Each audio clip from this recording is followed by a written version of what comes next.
সামনে রমাদান মাস, একটু ফজিলাতপূর্ণ আলোচনাগুলো একটু জানানোর দরকার। তিনটা ভাগে ভাগ করলেন আল্লাহ রাব্বুল আলামিন।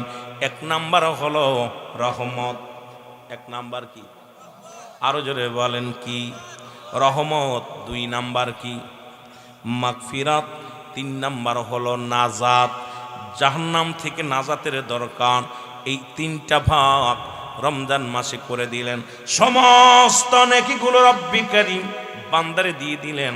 আর রমাদান মাসের যে মাস মুসলমান যে নেকিটুকু রব্বে কারীম নিজ হাতে বান্দারে দান করবে, যেদিন হাসরের ময়দানে দাঁড়াবে, আমার আল্লাহ রব্বুল আলামিন ডাক দে বলবে, বান্দা এই নাও তোমাদের জন্য নেকিগুলো নাও। এই নেকিগুলো বান্দারে দান করবে। জোরে জোরে চিল্লায় বলো মারহাবা। আর একটু জোরে বলেন মারহাবা। আমি কয়েকটা কথা বলে আমি আলোচনার মূলধারায় যাব ফিরে। তাহলে আমরা বুঝতে হবে এই দুনিয়ার মধ্যে সুযোগ একটা পাইলাম, যে মাসে পবিত্র কুরআনুল কারীম নাজিল হলো, ঠিক কিনা? যে মাসে গুনাহ মাফের জন্য সমস্ত শয়তানকে আবদ্ধ করে রাখে, সমস্ত শয়তানকে শিকল বন্দি দিয়ে রাখে, জাহান্নামের দরজাগুলো বন্ধ রাখে, জান্নাতের দরজাগুলো খুলে দেয়, সেই মাসটার নাম হলো রমাদান মাস। কি মাস? জাহান্নামের দরজাগুলো বন্ধ করে দেয় কে? আরো জোরে বলেন কে? জাহান্নামের দরজাগুলো বন্ধ করে দিবে আমার আল্লাহ। জাহান্নামের দরজাগুলো বন্ধ রাখবে আমার আল্লাহ। জান্নাতের দরজাগুলো খুলে দিবে, শয়তানকে শিকলবন্দি করে রাখবে। কিন্তু মানব শয়তান, জিন শয়তান, নফ শয়তান, পৃথিবীর মধ্যে বড় বড় শয়তানগুলো, এই শয়তানগুলো আপনাকে আমাকে এমনভাবে দাগা দিবে রে মুসলমান, আপনার আমার ঈমান হরণ করে ফেলবে। জোরে জোরে চিল্লায় বলেন ঠিক কিনা? আর একটু জোরে বলেন ঠিক কিনা? আমি যে কথাগুলো সংক্ষেপে কয়েকটা উদাহরণ দিয়ে যাই, বিস্তারিত আলোচনা করার সময় তো পাবো না। এক নাম্বার হলো যেগুলো ফজিলাতপূর্ণ, রমাদান মাসে মোট 20টা ফজিলাতপূর্ণ মুসলমান শুনে নাও। কয়টা? কোরআন এবং হাদিস দ্বারা প্রমাণ হয়, যেগুলো আমাদের একান্ত পালন করার দরকার, মানার দরকার। এক নাম্বার হলো চাঁদ দেখে রোজা রাখা। জোরে বলেন না মারহাবা। চাঁদ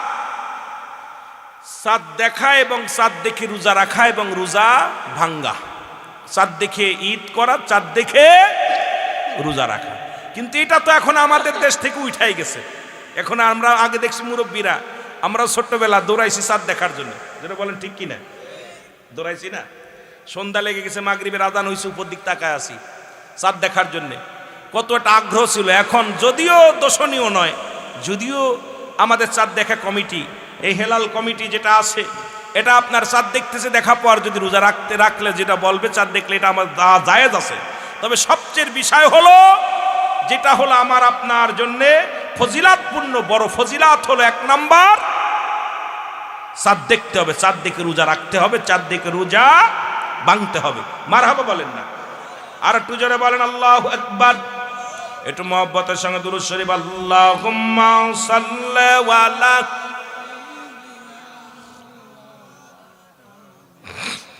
নবিয়ানা শাফিয়ানা মাওলানা মুহাম্মদ। আল্লাহুম্মা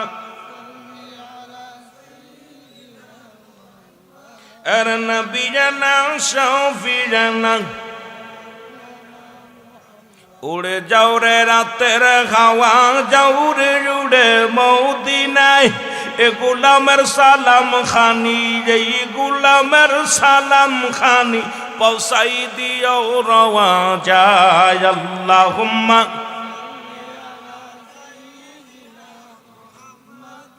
নবিয়ানা শাফিয়ানা মাওলানা। এ ভাইরা আমার, বন্ধুরা আমার, তবু চিন্তা করবো, আজ থেকে বছরে রমাদান মাসের চাঁদটা দেখার জন্য বড় আশা করছেন কে কে? একটু হাত তোলেন। আল্লাহ কবুল করো। জোরে বলেন আমিন। আরো জোরে বলেন আমিন। রব্বুল আলামিন এই শাবান মাসটা যখন অতিবাহিত হয়ে যাবে, রমাদান মাস যখন আমাদের মাঝে আসবে, ওই চাঁদটা যেন আমাদের সবার নসিবে দেখায় দিও। রমাদান মাসের ফজিলাতপূর্ণ চাঁদটা যেন দেখতে পারি। জোরে জোরে চিল্লায় বলেন মারহাবা। আর একটু জোরে বলেন। দুই নাম্বার হলো রোজা রাখা। যেই চাঁদ দেখছেন পরের দিন থেকে রোজা সঙ্গে সঙ্গে ওই দিন রাত্রেই খাওয়া, রোজা রাখা। জোরে বলেন মারহাবা। আর একটু জোরে বলেন। এখন রোজা হলো সাবালক নাবালকের উপরে নয়, নাবালিকার উপরে নয়। এ যুবক, রোজার যে ফজিলাত এই পৃথিবীর মধ্যে, এই রোজা রাখতে হবে মুসলমান। রমাদান মাসে আমরা রমজান মাসের পবিত্রতা রক্ষার্থে মুসলমান 2 নাম্বার অবশ্যই রোজা রাখবেন। 3 নাম্বার হলো তারাবির নামাজ। মারহাবা বলেন। আর একটু জোরে। এখন আমার দেশের অনেক মানুষ ভুল করি। সেই ভুলটা হলো যেদিন তারাবির নামাজ মনে করি রোজার একটা অংশ। না বাবা, রোজা হলো ফরজ, তারাবির নামাজ হলো নফল। আর সুন্নাত, ভালো করে শুনে নেবেন, সুন্নাত হলো তারাবির নামাজ আর রোজা হলো ফরজ। অনেক মুরব্বী আছেন এই ভুলটা করে ফেলেন, অনেক যুবকরা আছে ভুল করে ফেলেন। হয়তো একদিন তারাবির নামাজ পড়তে পারেন নাই, চিন্তা করছেন আজকে রোজা রাখবো না। মুসলমান, তারাবির নামাজটা, এই তারাবির নামাজ হলো সুন্নাত নামাজ। কারণ এই রাত্র জাগিয়া জাগিয়া যখন আপনি সিজদায় লুটিয়ে পড়বেন রব্বে কারিমের দরবারে, আমার আল্লাহর কাছে ক্ষমা চাও, মাফ চাও, দয়া ভিক্ষা চাও। এ যুবক, সুতরাং তারাবির নামাজগুলো দাঁড়ায়া দাঁড়ায়া তোমরা যখন আদায় করবে, আমার আল্লাহ পাক খুশি হয়ে অসংখ্য ফেরেশতা পাঠিয়ে দিবে জমিনের মধ্যে।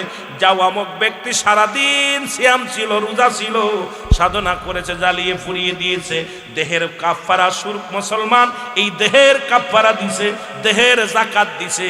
ওই লোকটা দাঁড়ায়া দাঁড়ায়া যখন সালাত আদায় করে, অসংখ্য ফেরেশতারা রব্বে কারিমের দরবারে প্রশংসা করে। জোরে জোরে চিল্লায়া বলা যাবে না মারহাবা? আর একটু জোরে বলেন মারহাবা। এ মুসলমান, শোনা নাও, 4 নাম্বার হলো ইফতার করা। জোরে বলেন না মারহাবা? আমি যে প্রকারগুলো 20টা ফজিলাত, অনেকে 4টা ফজিলাত আমরা মনে করি, ইফতার, রোজা, সেহেরি আর তারাবি। বাকিগুলো আমরা বুঝিও না, করতেছি না। এই জন্য আপনাদেরকে আমি 20টা ফজিলাত বর্ণনা করে আমার আলোচনা সময় ফেলে আমি আলোচনায় যাব। যেহেতু রমাদান মাসের আগে আর হয়তো এই মহল্লায়, এই গ্রামে আর মাহফিল হবে না। অনেক মুরব্বীরা ভুল করতেছে, অনেক যুবকরা ভুল করতেছি, এগুলো জানানোর দরকার। সবে বরাত, সবে কদর, লাইলাতুল বরাত, এই যে মেরাজ, এগুলো গুরুত্বপূর্ণ বিষয় নিয়ে নামাজের ঠুকিঠাকি আমলগুলো, এরপরে যেগুলো মানে এই যেগুলো একান্ত প্রয়োজন, এগুলো নিয়ে আলোচনা আমাদের একান্ত প্রয়োজন আপনাদের বোঝানোর জন্য। যেহেতু মাহফিল দেওয়াই হলো কিছু শিকার জন্য। জোরে বলেন ঠিক কিনা? শিকার জন্য না? বাবার আমার খেয়াল করবেন। মহব্বত দুরূদ শরীফ পড়ুন। আল্লাহুম্মা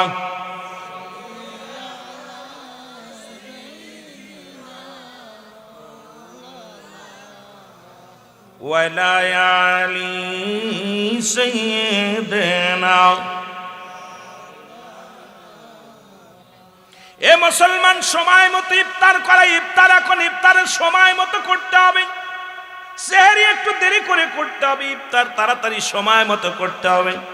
আমাদের দেশে একটা রেওয়াজ আছে, আজান পড়তেছে, কাজ করতেছি। আমার মা বোনেরা শুনে নাও, বাবারা শুনে নাও, যখনই সূর্য ডুবে যাবে সঙ্গে সঙ্গে ইফতার করে নেবেন। কারণ এই ইফতার গুরুত্বপূর্ণ একটা মুসলমান সুন্নাত। এটা আপনি আদায় করবেন, সুন্দর করে আদায় করবেন। কারণ আপনি ইফতারের সময় ইফতারটা একদম সময় মতো তাড়াতাড়ি বলতেই বলবেন না, আবার সূর্য ডুবার আগে খায়েন না। সূর্য যখন ডুবে যাবে, আজান পড়ে গেছে, আল্লাহু আকবার, সঙ্গে সঙ্গে ইফতার করে নেবেন। ও মুসলমান শুনে নাও, আর সেহরিটা শেষে করবেন এই কারণে, কারণ সেহরিটা শেষে করা সুন্নাত। কারণ এমন সময় সেহরি করবেন এই মুসলমান খাওয়ার সঙ্গে সঙ্গে যেন ফজরের নামাজে জামাতের সঙ্গে আদায় করতে পারেন। জোরে বলেন না সুবহানাল্লাহ? এ যুবক বন্ধুরা শোনো, সুতরাং আমি যে কথাগুলো বলি, 4 নাম্বার হলো ইফতার করা, 5 নাম্বার হলো মুসলমান সেহরি খাওয়া, যেটা হলো শেষ ভাগে, রাতের শেষ ভাগে, একদম সময়ের শেষ ভাগে। আমরা কি করি? 3টার সময় উঠে খাইয়ে ঘুমাই পড়ি, আর ফজরের নামাজ কাজা। সেহরি খাওয়া কি? এটা একটা ইবাদত, এটা সুন্নাতের ভিতর পড়ে। ফজরের নামাজ কিন্তু ফরজ।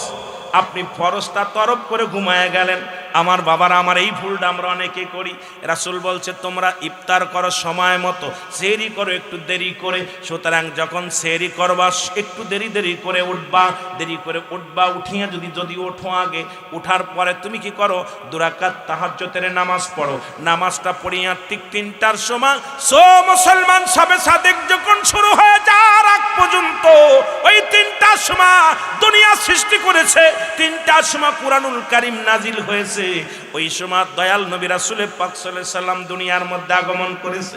তুমি তাহাজ্জুদের নামাজ পড়িয়া যাই নামাজের মধ্যে বসে দোয়া করো, রব্বে কারীম, এ রব্বে কারীম, আমি বড় পাপী, আমি বড় গুনাহগার, আমার সংসারে অভাব, আমার ছেলে মেয়ে হয় না, আল্লাহ আমার বাল বাচ্চা বিপদে আছে, আল্লাহ অভাবে আছি, যে কোনো বিপদ থেকে রব্বে কারিমের কাছে পানা চাও, রব্বে কারিম দয়া করবে। জোরে জোরে চিল্লায় বলো মারহাবা। আর একটু জোরে বলেন না মারহাবা। এ মুসলমান গভীর মনোযোগ, এ আমার ভাইয়েরা আমার, এই সময় ইফতারের 5 নাম্বার হলো ইফতারের আগে দোয়া করা। যখন ইফতার করবেন এই সময়টা দোয়া আল্লাহ কবুল করে। ইফতারের আগে 10টা মিনিট আগে বসবেন। অনেক আমরা এই যে ভুলটা করি, আমি যে ভুল বোঝানোর জন্যে শুধু ফজিলাতপূর্ণ কথাগুলো বোঝায় দিয়ে যাই সংক্ষেপে আপনাদেরকে। অনেক সময় দেখা যায় ইফতারের সময় দৌড়াদৌড়ি করে দৌড়ে ইফতার করা শুরু করি, নারে বাজান না। কারণ আল্লাহর দরবারে এই ইফতার সামনে নিয়ে যখন বান্দা খানা সামনে নিয়ে খায় না, নাড়াচাড়া করে, রব্বে কারিম খুশি হয়ে ফেরেশতাদের ডাকতে বলে, ফেরেশতারা তাকায় দেখো রে, অমুক গ্রামে অমুক ব্যক্তি খানা সামনে নিয়ে সারাদিন ক্ষুধার্ত বুঝতে আছে, এত বড় নিয়ামত পায় কালে দেয় না, কারণ ওই রব্বে কারিমের ভয় তার অন্তরের ভিতরে ডাকছে। এই সময়টার দোয়া আল্লাহর দরবারে কবুল হয়ে যায়, জোরে বলা যাবে না মারহাবা। সুতরাং একটু ছোট পারলেও দোয়া করবেন, হাত উঠে, রব্বানা জালামনা আনফুসানা ওয়া ইল্লাম তাগফির লানা ওয়া তারহামনা লানাকুনান্না মিনাল খাসিরিন। যদি আরবি না পারেন বলবেন, আল্লাহ আমার তুমি মাফ করে দাও, জীবিতদের মাফ করে দাও, মুর্দাদের মাফ করে দাও। আল্লাহ যা মন চায় তাই বলে দোয়া করো, আল্লাহ এটা দাও ওটা করো, এই নিয়ামত দাও। বাংলা তো বলতে পারবেন। যদি আপনি দোয়া না করতে পারেন মুসলমান শুনে নেন, আল্লাহর দরবারে যদি হাত উঠায় দোয়া যদি আরবিতে না পারেন বাংলায় বলেন, বাংলায় না বললেও আপনি মন থেকে বলেন, আল্লাহ আমি পাপী, আমি গুনাহগার, তোমার নিয়ামত নিয়ে সামনে বসেছি, হাত উঠায় দিলাম তোমার দরবার, আল্লাহ তুমি দয়া করো, তুমি রহমত দান করো। জোরে জোরে বলেন মারহাবা। 7 নাম্বার হলো মিথ্যা পরিহার করা। খোদার কসম করে বলি, যদি কোনো ব্যক্তি রোজা থেকে মিথ্যা বলেন, ও রোজা রাখা শুধু শুধু সারাদিন উপোস থাকবেন, কোনো কাজ হবে না, নিজের নফসকে কষ্ট দেয়া। সুতরাং 7 নাম্বার হলো ফজিলাত হলো আপনি রোজা রেখে মিথ্যা বলতে পারবেন না, মিথ্যা বলতে পারবেন না। মিথ্যা হলো সমস্ত পাপের মা, সুতরাং মিথ্যা পরিহার করতে হবে। আমার দেশে অসংখ্য মানুষ, যত কম কথা বলতে পারবেন ততই লাভ। সুতরাং আপনি দুনিয়ার মধ্যে যখন রোজা রাখবেন, 7 নাম্বারটা হলো আপনি মিথ্যাকে পরিহার করতে হবে। রোজা শুধু দেহের খোরাক নয়, মুসলমান সমস্ত দেহকে জ্বালিয়ে পুড়িয়ে দেওয়া। এখন আপনি মিথ্যাও ছাড়তে পারেন না, চগলখুরু ছাড়তে পারেন না, দুনিয়ার মধ্যে ঘুষ শুধু ছাড়তে পারেন না। মানুষ দেখেন রোজা রেখে লাভ কি, লাভ কি? এই রোজা রাখার না রাখা সমান। যে ব্যক্তি মিথ্যা পরিহার করতে পারে না, এই ব্যক্তি রোজা রাখলো আর কি না রাখলো আমার রব্বে কারিমের কিচ্ছু যায় আসে না, কারণ ওই ব্যক্তির জামিনদার রব্বে কারিম হবে না, ওই ব্যক্তির জামিনদার আমার নবী হবে না। সুতরাং আপনাদেরকে বলে যায়, যারা রোজা রাখবেন দয়া করে মিথ্যা কথা পরিহার করতে হবে। সবাই রাজি আছেননি? রাজি আছেন? এ আমার ভাইয়েরা, আমার বন্ধুরা, আমার গভীর মনোযোগ। এ মুসলমান, মুসলমান গভীর মনোযোগ। এইগুলো আমাদেরকে বুঝতে হবে আগে।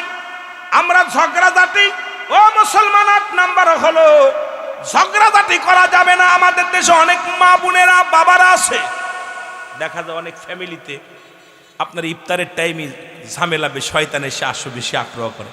একটু বলতে পারেন, হুজুর একটু আগে তো বললেন শয়তানকে বেঁধে রাখে শিকল দিয়ে। দেখুন এই শয়তান আসে কোথা থেকে? আসল শয়তান বেঁধে রাখে, কিন্তু মানব শয়তান এইটারে বানতে পারে নাই, নফস শয়তান বানতে পারেন, ইবলিস শয়তানের পায়ে শিকল দিয়ে আছে। কিন্তু এই মানব ছাড়া জীবন শয়তানের আশ্রয় চলছি। দেখা যায় ইফতারের সময় অনেক মুরব্বী আছে, অনেক ছেলে মেয়েরা আছে, ঝামেলা বেঁধে যায়, ওই সময় পিটাপিটি কিলাকিলি গুড়াগুড়ি বকাবকি কাজাকাজি লেগে যায়। জোরে বলেন ঠিক কিনা? রাসূল বলছে খবরদার, রোজা রেখে কখনো ঝগড়াঝাটি করবেন না। ঝগড়াঝাটি হয়েছে, আপনি বলবেন ভাই আমি রোজা আছি। এক কথা আপনাকে গালি দিছে, ভাই আমি রোজা। একজন পায়ে ফাড়া দিয়ে ভাই আমি রোজা আছি। এক কথায় বলে দিবেন ভাই আমি এখন রোজা। সুবহানাল্লাহ বলেন না।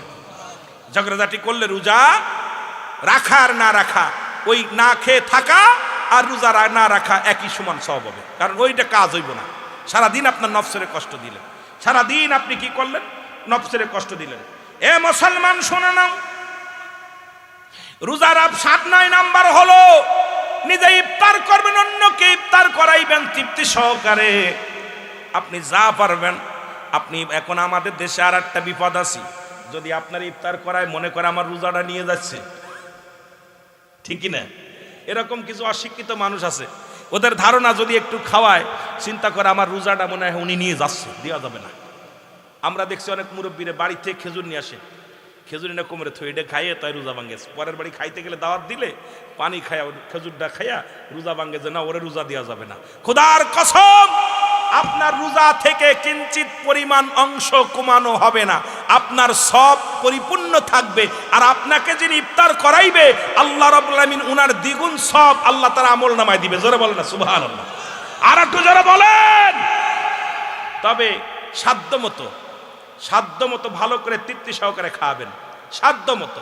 এখন আপনাকে বললাম ভালো মন্দ খাওয়াইতে আপনার তৌফিক নাই, আপনি যা পারছেন সাধ্য মতো আদবের সঙ্গে ভালোবেসে মহব্বত করে তাকে ইফতার করাবেন।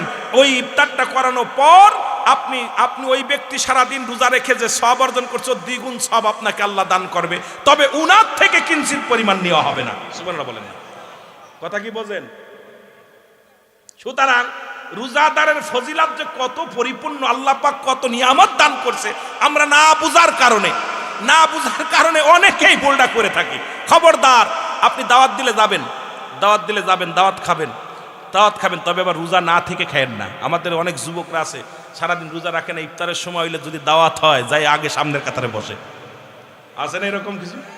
ও তো রোজা রাখছিল না, খাওয়ানো সব আছে, কিন্তু রোজাদারের সঙ্গে বেয়াদবি হয়ে যাবে। যদি এই সময়টা আপনি মেহমানদারি করেন, তাদের মেহমানদারি করেন, মাঝে মাঝে আপনিও খান, এতে আপনার সওয়াব হবে কি? একজন রোজাদারকে আপনি মেহমানদারি করতেছেন, তাকে আপ্যায়ন করতেছেন, একটু পানি আগায় দিচ্ছেন, একটু আপনি খুরমা আগায় দিচ্ছেন, তারা সাহায্য করলেন, এতে আপনার সওয়াব হবে, আপনি খান, সমস্যা নেই। কিন্তু অনেক দেখা যায় রোজাদারে খেদমত করে, ও বয়া বয়া খায়। কতক্ষণ ঠিক কিনা? এগুলো পরিহার করতে হবে আমার বাবারা। সুতরাং আমাদেরকে বুঝতে হবে, আমার বাবারা, আমার অন্য মানুষকে কি করতে হবে? ইফতার করাইতে হবে। এটা সব বহু ফজিলাত। কারণ পৃথিবীর মধ্যে মানুষ অন্ন দান করার উপর সব নাই। আপনি অন্ন দান করবেন, মানুষকে তৃপ্তি সহকারে খাওয়াইবেন, খাইয়ে আলহামদুলিল্লাহ বলবে, শুকরিয়া আদায় করবে কার? আরো যারা বলেন কার? আল্লাহ।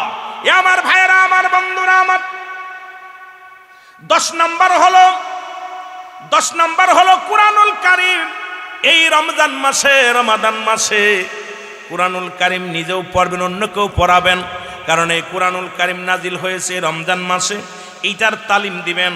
আপনি যেটুক পারেন ছেলেদেরকে ডাক দিবেন, আপনার নাতি ছেলেরা ডাক দিবেন, বলবে আলিফ বা তা সা, একটা করে হরফ পড়লে অন্য মাসে যদি মুসলমান 10টা নেকি হয়েছে, এই মাসে 70টা নেকি হবে একটা হরফ পড়লে। আপনি যেটুক পারবেন সেটুক তালিম দিবেন, আপনার সন্তানের তালিম দিবেন, আপনার ভাইয়ের তালিম দিবেন, নিজেও পড়বেন। কোরআনকে যদি কিছু পড়তে না পারেন বুকের মধ্যে টেনে ধরবেন, এইভাবে বুকের ভিতরে করবেন, চুমা দিবেন, কোরআনকে চুমা দিবেন, চোখের মুখে লাগাবেন। কোরআনকে ভালোবাসার কারণে ইয়াউমুল কিয়ামতের ময়দানে এই কোরআন আপনার জন্য সুপারিশকারী হয়ে যাবে। এই কোরআনের একটা হরফ পড়লে 10টা নেকি। আপনার নাতি ছেলে, আপনার আপনজন যারা আছে তাদেরকে নিজে শিক্ষা দিবেন। নিজে যদি নাও পারেন বয়া বয়া ওই কোরআনটারে আগে বলছি বুকের সামনে ধরবেন, ফজরের নামাজটা পড়ে বুকের সঙ্গে ধরবেন, ধরে মহব্বত করবেন, মহব্বত করে চোখের পানি ছেড়ে দিবেন। আমার বাবারা আমার, আল্লাহ এই কোরআনটা আমার ভিতরে ঢুকাইতে পারি নাই, তবে মহব্বত ঢুকাইছি। রব্বে কারীম তোমার কোরআনকে তাজিম করি, তোমার কোরআনকে সম্মান করি। আল্লাহ কোরআনের ভালোবাসার কারণে এই কোরআন একদিন আপনার সুপারিশের জন্য আল্লাহর দরবারে বলবে, আল্লাহ ও বেটা গরিব মানুষ বা পড়ালেখা করতে মায়া করছে, বুকের মধ্যে ধরে চুমা দিছে, আমাকে ধরে মুখে লাগাইছে, আমাকে ধরে বুকের মধ্যে ধারণ করেছে। এই জন্য এই মাসে বেশি বেশি কোরআন পড়বেন, অন্যকে কি করবেন তালিম দিবেন, যেন একটা হরফ যদিও পড়াইতে পারেন এর জন্য আল্লাহর দরবারে প্রচুর পরিমাণ ফজিলাতপূর্ণ হবে মুসলমান, নেকি হবে। জোরে জোরে চিল্লায় বলেন মারহাবা। আর একটু জোরে জোরে চিল্লায় বল আল্লাহু আকবার। আরো জোরে চিল্লায় বলেন আল্লাহু আকবার। 11 নাম্বার হলো এ মুসলমান, 11 নাম্বার হলো দান খয়রাত করা লাগবে। এই মাসে বেশি বেশি দান করবেন। সুবহানাল্লাহ বলেন। রমজান মাসে কি করবেন? দান করবেন, যেটুক পারবেন সাধ্য মতো দান। পারলে অসহায়ের পাশে দাঁড়াবেন, একটা খুরমা কিনে দিবেন, একটা খেজুর কিনে দিবেন, যদি না পারেন 20 টাকা দিলেও দিবেন, এক মুষ্ঠ খাবার দিবেন, 1 কেজি চাউল দিয়ে সাহায্য করলেও সাহায্য করবেন। কারণ এই মাসটা এত পরিমাণ ফজিলাতপূর্ণ মাস। অন্য মাসে একটা কাজ করলে একটা নেকি বা 10টা নেকি, এই মাসে 70 গুণ বাড়িয়ে দেবে আমার আল্লাহ। সুতরাং এই মাসে আমার নবীজি বলছে বেশি বেশি দান খয়রাত করতে হবে। কিন্তু এই মাসটার যত দান করবেন ততই উপকৃত হবেন, ততই লাভবান হবেন, ততই নেকির কাজ পাবেন, ততই আল্লাহর দরবারে আল্লাহর কাছে আপনি মুসলমান প্রিয় হতে পারবেন। এই জন্য এই মাসটা বেশি বেশি দান খয়রাত করবেন। জোরে জোরে বলেন না মারহাবা। দান করবেন নি? কথা কোন পারবেন? যা পারবেন তাই করবেন দান, যেটুকু পারেন। নিজে নেওয়ার চিন্তা করবেন আর দেওয়ার চিন্তা করবেন। খালি গুনাহ মাফের জন্য, আব্বা মার জন্য শুয়ে আছে কবরে, তাদের জন্য খালি নেকির জন্য আল্লাহ এই কাজটা করতেছে, আমার আব্বা মারে তুমি সব দাও, আল্লাহ আমার আব্বা মারে সুখে রাখো। জোরে বলেন না মারহাবা। আর একটু জোরে বলেন মারহাবা। এ মুসলমান শুনে নাও, এই কাজটা আমরা অনেকেই মুরব্বীরা ভুল করে, এইটা খুব গুরুত্ব। 12 নাম্বার হলো মিসাক করা। আপনি 5 ওয়াক্ত নামাজের সময় মিসাক করবেন, কারণ আপনার গালের যে দুর্গন্ধকে কয় দুর্গন্ধ আল্লাহর কাছে ওই কপাল পোড়া হন। রাসূল পাক সাল্লাল্লাহু আলাইহি সাল্লাম নিজে মিসাক করছে, সাহাবীরা করছে। আপনি যখন রোজা থেকে আসতে 2টা ডলা দিয়ে 3টা সেটা ডলা প্রতি 5 বার, না পারলেও 3 বার 4 বার মিসাক করবেন। অনেকে কয় রোজা থেকে মিসাক করলে বিরাজ করা যাবে না। মিসাক করবেন, ওই গুল দিয়ে আবার ডলা দিয়েন না। কথা বুঝছেননি? গুল দিয়ে আবার ডলা দিয়ে, অনেকে গুল আছে মহিলারা হাতের পর 1 কেজি নিয়ে ডলা দিল, বলে হুজুরি তো আবার মিসাক করতে কইছে, ডলা দিয়ে তাই বিপদের মধ্যে আসি। যারা বলেন ঠিক কিনা? এখন টুথপেস্ট নিয়ে ডললো সারাদিন ভরে এরম ডলাডলি করলো না। মিসাক করতে হবে যেটা জয়তুনের ডাল দিয়া, বা আপনি ধরো কিছু না পান একটা আষ্টাল বা একটা ইসের যেটা দুর্গন্ধযুক্ত না, মুক্ত, এটাকে আপনি ব্যবহার করবেন। 5 ওয়াক্ত নামাজের সময় মিসাক করবেন, এটা করা সুন্নাত। রাসূল পাক সাল্লাল্লাহু আলাইহি সাল্লাম বলছে তোমরা রোজা রেখেও বেশি বেশি করে মিসাক করবা। জোরে বলেন না মারহাবা। আর একটু জোরে বলেন মারহাবা। করবেন তো মিসাক। অনেকের গালে গন্ধ জ্বলে নামাজ পড়া যায় না। ফজরের সময় দাঁড়ায় কাতারে এসে সুবহানাল্লাহিল আযীম কয়, সুবহানাল্লাহিল আলা কয়, আর গাল দিয়ে বক বক করে গন্ধ বের। পাশে যে নামাজ পড়ে ও কয় নাক ঠেসে ধরবে না, সূরা কিরাত পড়বে, বিপদের মধ্যে আছে। জোরে বলেন ঠিক কিনা? ও যদি খালি এরকম হা করে আর এত গন্ধ, এই জন্য গন্ধ দুর্মুক্ত যেন হয়ে যায়। কোন গন্ধটা আল্লাহর কাছে প্রিয় হয়? এই 5 ওয়াক্ত নামাজের সময় আপনি বিরাজ করার পর, মিসাক করার পর, এরপরে যে দুর্গন্ধটা আসে এটা আল্লাহর কাছে প্রিয় হয়ে যায়। মারহাবা বলেন না। কিন্তু আপনি মুখ ধুলেন না, বিরাসও করলেন না, সারাদিন খালি ঘুমাইলেন, ঘুমাই একদম নামাজের সময় যাও 2-1 ওয়াক্ত গিলেন, আপনার দুর্গন্ধে পাশে যারা নামাজ পড়ে এদের নামাজ ছুটে যায়। অনেক সময় দেখছি গন্ধে আপনারা হয়তো নামাজ যারা বেশি পড়েন তারা হয়তো খেয়াল করবেন, দেখবেন অনেক মানুষের এত দুর্গন্ধ গালে। এখন ওরা কইলে কই আল্লাহ তো পছন্দ, আর আল্লাহ পছন্দ করতে বিরাজ করছস, করিস নি, গালে তো জোর করে গন্ধ বানাইছস। জোরে বলেন ঠিক কিনা? গন্ধ করছেন কি? এই জন্য আপনাদেরকে বলবো আপনারা মিসাক করবেন, এটা সুন্নাত। সুবহানাল্লাহ বলেন না? আরো জোরে বলেন। এই যে আমি জানাই দিচ্ছি, আমি 20টা ফজিলাত আপনাকে জানানোর একটাই কারণ, আমি আর সুযোগ পাবো না আপনাদের মাঝে আর হয়তো আসার। এই জন্য হঠাৎ করে আমি লাইনে ওদিকে আব্বামার ওয়াজ করতে যে হঠাৎ করে আবার চলে আসলাম এদিকে, যে মাহে রমাদান মাস সামনে, একটু যদি ফজিলাতপূর্ণ কিছু কথা বলতে পারি, এই যেগুলো অনেকেই বিরাজ করি না, খাওয়ার পরে এ করি ও করি, অনেক ভুলের মধ্যে আসি, এইগুলো আমাদেরকে আগে শুধরানোর জন্য আলোচনা আনতে হবে। এই জন্য আমাদেরকে এখানে একটা বিদ্যালয়, আমরা শিক্ষক আপনারা ছাত্র, যদিও আপনারা বড় আমার সাথে শিক্ষিত বেশি, তবে আমি এখন চেয়ারে বসেছি, এখন আলোচনা করতে, এখন আপনাদের শিক্ষক হয়তো আমার সাথে বেশি ভালো জানেন, আপনারা আমরা চাইতে মাসলা মাসাইল বেশি ভালো জানেন, তবুও এখন আমি যেহেতু বলতেছি এগুলো শুনতে হবে। যদি এটা ভুল হয় আপনারা মাইনাস করে দিবেন, আর যদি সঠিক হয় অবশ্যই পালন করার চেষ্টা করবেন। জোরে বলেন ঠিক কিনা? আমার ভাইয়েরা, আমার বন্ধুরা, আমার গভীর মনোযোগ মুসলমান শুনে নাও। 13 নম্বর হলো আমার মুসলমান উমরা করা। কি করা? উমরা করা। এই মাসে যাদের সাধ্য আছে, মদিনা যাইতে পারলাম না রে আমি, আরো জোরে বলেন, মদিনা যাইতে পারলাম না রে আমি অসহায় তাই এত দূরে রই, আমি অসহায় তাই এত দূরে রই, দূর থেকে সালাম জানাই, বলো দূর থেকে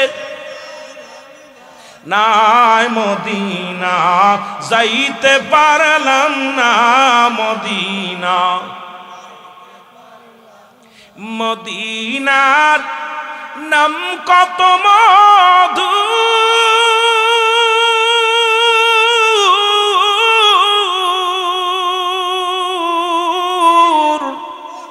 মদিনা আর যে কত দূর,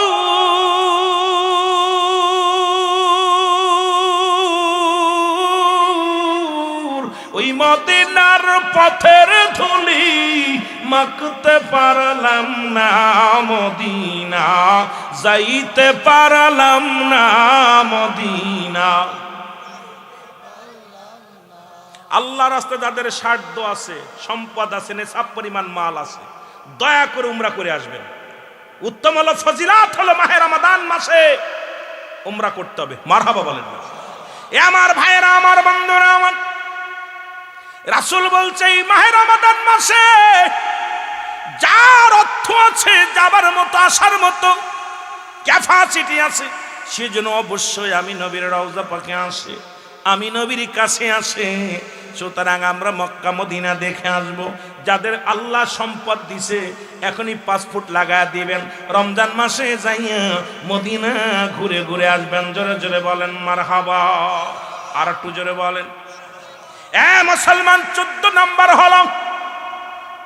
নম্বর হলো এই পৃথিবীর মধ্যে রোজার শেষ 10 দিন ইতিকাফ করতে হবে। কয়দিন? 10 দিন। শেষের 10 দিন আবদ্ধ ইতিকাফ থাকা, আবদ্ধ হওয়া অবস্থা। এখন ইতিকাফ থাকা অবস্থায় যদি কোনো মানুষ যদি মারা যায়, মুসলমান এলাকার মহল্লার কেউ মারা যায়, যদি এই অবস্থায় যদি ইতিকাফে যায়, তার ইতিকাফ ছুটে যাবে। এখন আমাদের দেশে দেখি ইতিকাফ করে আর পাড়ায় পাড়ায় ঘোরে, ইতিকাফে বইয়া দেখি রে মুসলমান আবার বারান্দায় গল্প করে। বারান্দায় গল্প না করলে মজা লাগে না। এই ইবাদতটাও কিন্তু বন্ধ হয়ে গেছে আমার সমাজে। ইতিকাফে শব্দের অর্থ আবদ্ধ থাকা, এমন ভাবে থাকতে হবে আপনি যেন মৃত্যু হয়ে গেছেন। এই 10টা দিন দুনিয়ার জল্পনা কল্পনা দূর হয়ে যাবে। মসজিদে বা বাড়ির মধ্যে, আপনি ঘরের মধ্যে মেয়ে ছেলে হলে ঘরের মধ্যে, আপনি মসজিদের মধ্যে স্পেশাল ইবাদত করবেন। এই 10টা দিন আমার নবীজি নিজে থাকছে, সাহাবীরা থাকছে, ইতিকাফে থাকতে হবে মুসলমান। এখন আমার দেখা মতে ইতিকাফ কিনে কিনে মানুষরা কি নিজেরা থাকি না, আবার যাও থাকে বয়া বয়া গল্প করে, বয়া বয়া গল্প মোবাইলে ফলো করে। মুসলমান মোবাইলে আবার লুডু খেলে। আই বদমাইশ, মসজিদের বয়া বয়া বয়া লুডু খেলিস, মসজিদের ভিতর বয়া বয়া ইতিকাফের নামে ঢকবাজি করিস। কারণ ইতিকাফ আবদ্ধ থাকা কালীন যদি কোনো মানুষ মারা যায়, ওই মরা মানুষের জানাজায় যদি শরীক হয় ওই মহল্লায়, ওর ইতিকাফ ছুটে যাবে। সুতরাং মসজিদের মধ্যে বই আবদ্ধ দেয়া, গল্প করে, গুজব করে, বইয়া বই আড্ডা মারে, ফাজলেই মারে, এতেকাপ বেরিয়েছে। একমাত্র এতেকাপ থাকাকালীন যদি গোসল যদি নির্ধারিত 4-5 দিন পরে যদি করে সবচেয়ে উত্তম। প্রতিদিন গোসল করাও এটা দূরত্ব নয়, কারণ যদি শারীরিকটাকে দেখতে হবে, বারণই যাবে না, আবদ্ধ থাকতে হবে। কিন্তু আমার দেশের এতেকাপটা উঠে গেছে, এখন ওই টাকা দিয়ে কিনে ফেলে। জোরে বলেন ঠিক কিনা? আমার ভাইরা, আমার বন্ধুরা, আমার গভীর মনোযোগ। এই 10 দিন এতেকাপে থাকা লাগবে। 15 নাম্বার হলো এই মুসলমান ইবাদত করা। এই শেষের 10 দিন বেশি বেশি আল্লাহর দরবারে ইবাদত করা, কানতে হবে। এই 10 দিন বাজার ঘাট করার জন্য না, শুধু ঈদের মার্কেট করবেন, জামা কিনবেন, পাঞ্জাবি কিনবেন, সেমাই কিনবেন, রুডুস কিনবেন, এই কেনাকাটার দিন 10 দিন নয়। এই 10টা দিন হলো বেশি বেশি কানতে হবে, বেশি বেশি মসজিদে যাইতে হবে, বেশি বেশি দোয়া করতে হবে, বেশি বেশি নামাজের মধ্যে নফল নামাজ পড়তে হবে, বেশি বেশি চোখের পানি ছাড়তে হবে, বেশি বেশি আব্বা মার কবরের কাছে যাইতে হবে। কিন্তু এই শেষ 10 দিন বেশি বেশি আল্লাহর দরবারে কানতে হবে। মাগফিরাতের মুসলমান নাজাতের এই 10টা দিন ঘুরে ফেরানোর জন্য নয়, বাজার করার জন্য নয়, মার্কেট করার জন্য নয়। দেখা যায় আমার দেশে এই 10 দিন মুসল্লি কমে যায়, খালি বাজার বাজার, জামা কাপড় নিয়ে ব্যস্ত। ও মুসলমান শুনে নাও, আমার নবীজি বলছে এই শেষের 10 দিন বেশি বেশি করে চোখের পানি ফেলবা, বেশি বেশি করে কাঁদবা, বেশি বেশি করে আল্লাহর দরবারে ফরিয়াদ করবা। ঘোষণা কার? আমার নবীজির। জোরে জোরে চিল্লায় বলা যাবে না মারহাবা। এ আমার ভাইয়েরা, আমার বন্ধুরা, আমার 16 নাম্বার হলো রাতে ইবাদত করো বেশি বেশি করে। 16 নাম্বার হলো রাতে ইবাদত করতে হবে বেশি। সুবহানাল্লাহ বলেন। এই 10টা দিন বেশি বেশি ইবাদত করতে হবে, বেশি বেশি ইবাদত বন্দেগী করবা রব্বে কারীমের দরবারে।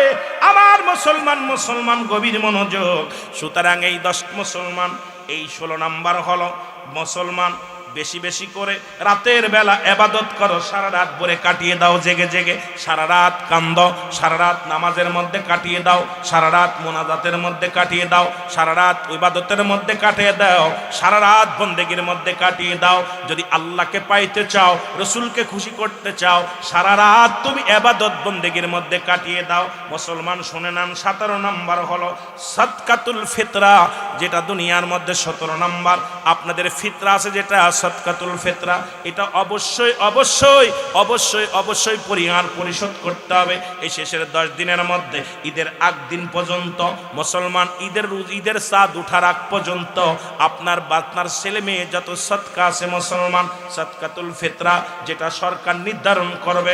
এখন তার ওই আমাদের ইন্ডিয়া কোথায় মুসলমান সৌদি আরবের সঙ্গে মিলাইতে পারি না।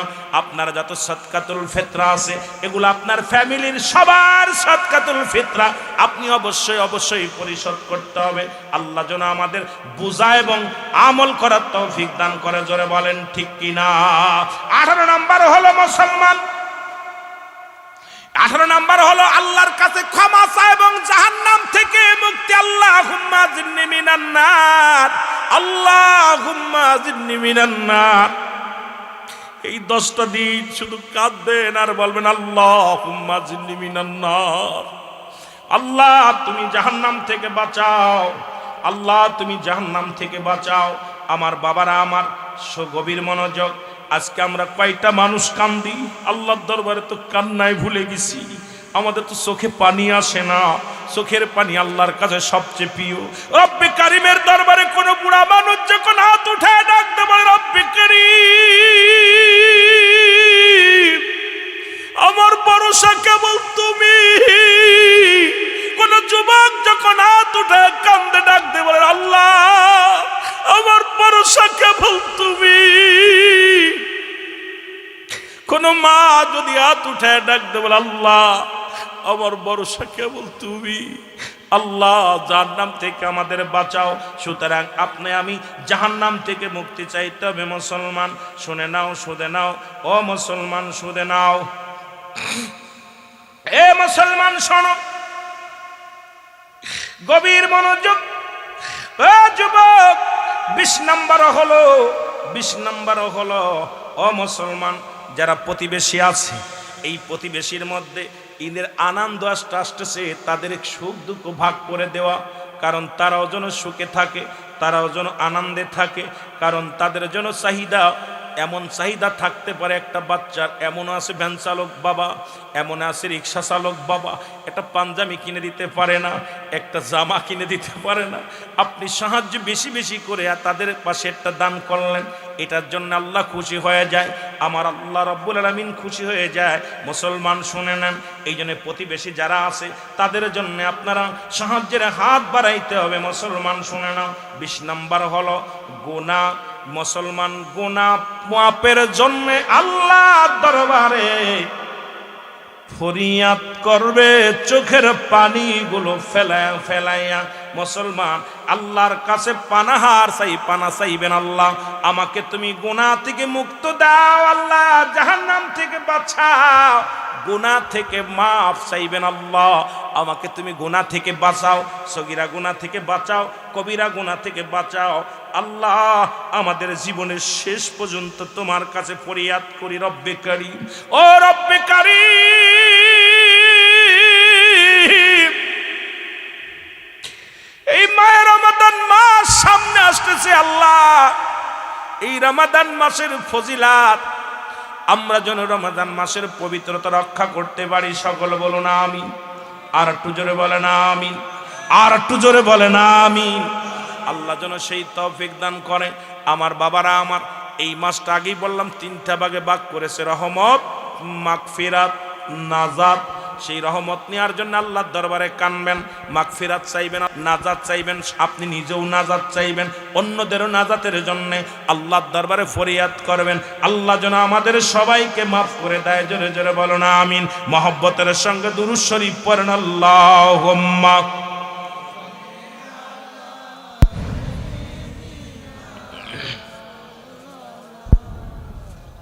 আরো জোরে বলেন, আলা আলি সাইয়্যিদিনা। ওরে আজ না হয় কাল, তুমি আজ না হয়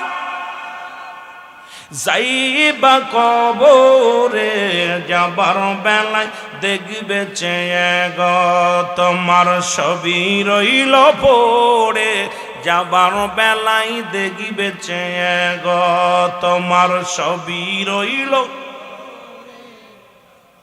একটু মহব্বতে বলেন, আজ না হয় কাল, তুমি আজ না হয় যাইবা কবরে, যাবার বেলায় দেখবে চেয়ে গো তোমার ছবি রইল পড়ে। তোমার দাদাই গেছে, বাবাই গেছে, কেউ আসলো না ফিরে, দাদাই গেছে, বাবাই গেছে, কেউ আসলো না ফিরে, তোমার তো যাইতে হবে রে ও ভাই অন্ধকার কবরে, তোমার তো যাইতে হবে রে, বলো তোমার তো। ও ভাই আজ না হয় কাল, তুমি আজ না হয় যাইবা কবরে, যাবার বেলায় দেখবে চেয়ে গো তোমার ছবি রইল পড়ে। ও তুমি ঘর করলা, বাড়ি করলা, জায়গা করলা, জমি করলা, সবই যাইবা ছেড়ে, যেদিন আজরাইলি ধরা দিবে রে ও ভাই, যেদিন আজরাইলি ধরা দিবে রে, বলো আজ না হয় কাল, তুমি আজ না হয় যাইবা কবরে, যাবার বেলায় দেখবে চেয়ে গো তোমার ছবি রইল পড়ে। এ দুনিয়ার মুসলমান,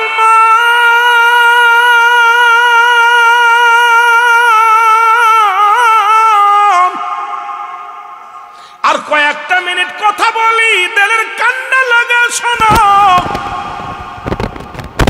ও যুবক, 3টা বিপদ। নাম্বার 1 হলো মানুষের মরণ, নাম্বার 2 হলো কবর, নাম্বার 3 হলো কিয়ামতের ময়দান। আল্লাহ, ওই মরণের কথা বললে বড় কষ্ট হয় রে আল্লাহ। কখন যে কোন হালাতে মরণ দিয়ে দিবা, কখন কোন হালাতে মারা যাবো রে আল্লাহ। আল্লাহ ওই রমাদান মাসে মরণ দিও, শুক্রবারে মরণ দিও,